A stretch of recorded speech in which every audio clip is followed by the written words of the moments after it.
Bon, ayant grandi avec Sabrina et Salem, cette revisite de la sauce Archie Comic Horror Fit Netflix ne pouvait que m'attirer et me plaire.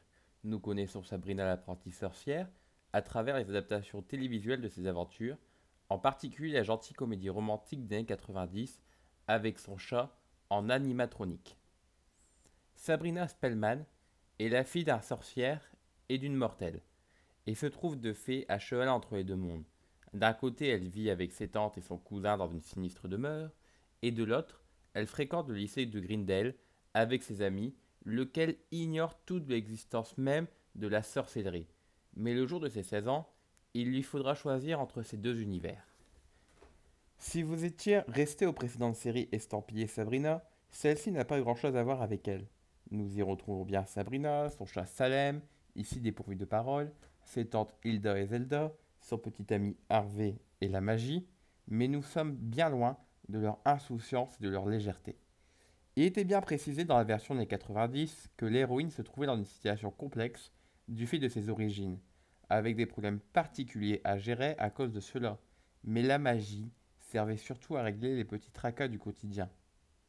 Les images de la bande annoncée ne laissent également aucun doute. Les producteurs de Riverdale sont bien derrière les manettes de Sabrina. Mais voilà, fallait-il garder la même esthétique aussi sympa soit-elle? Surtout que dans les nouvelles aventures de Sabrina, le côté sombre et glauque est vraiment poussé à son paroxysme.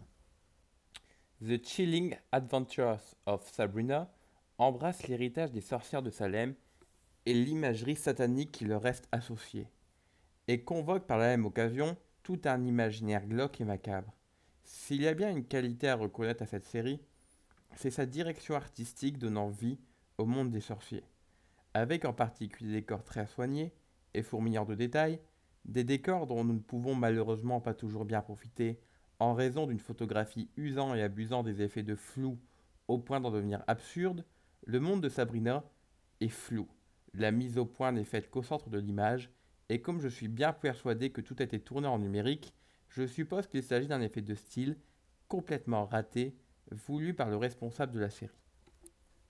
Le tiraillement de Sabrina entre son amour pour Harvey et sa passion naissante pour Nick relève de l'inversion, en faveur des femmes, de la dialectique freudienne de la maman et de la putain. Le cinéma s'empare bien tard de cette question de la sexualité féminine, adolescente quand son équivalent masculin ne cesse d'être abordé. Pas comme Tellement situe ce retournement du paradigme à partir de la série Buffy contre les vampires, diffusée pour la première fois en 97. S'il est certain qu'une forte occurrence de ce thème existe depuis le début des 90, le meilleur exemple reste la série Friends en 94 au travers du personnage de Rachel. Donc on peut voir ici, chez Sabrina, des sujets très intéressants concernant donc sa sexualité dans son évolution au cours donc de l'adolescence. Comme souvent avec Netflix, la série a été écrite en partant du principe qu'il y aurait une suite. Donc n'espérez pas la moindre ébauche de fin satisfaisante.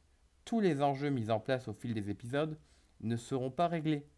Au contraire, cette première saison se ferme en introduisant de nouveaux éléments.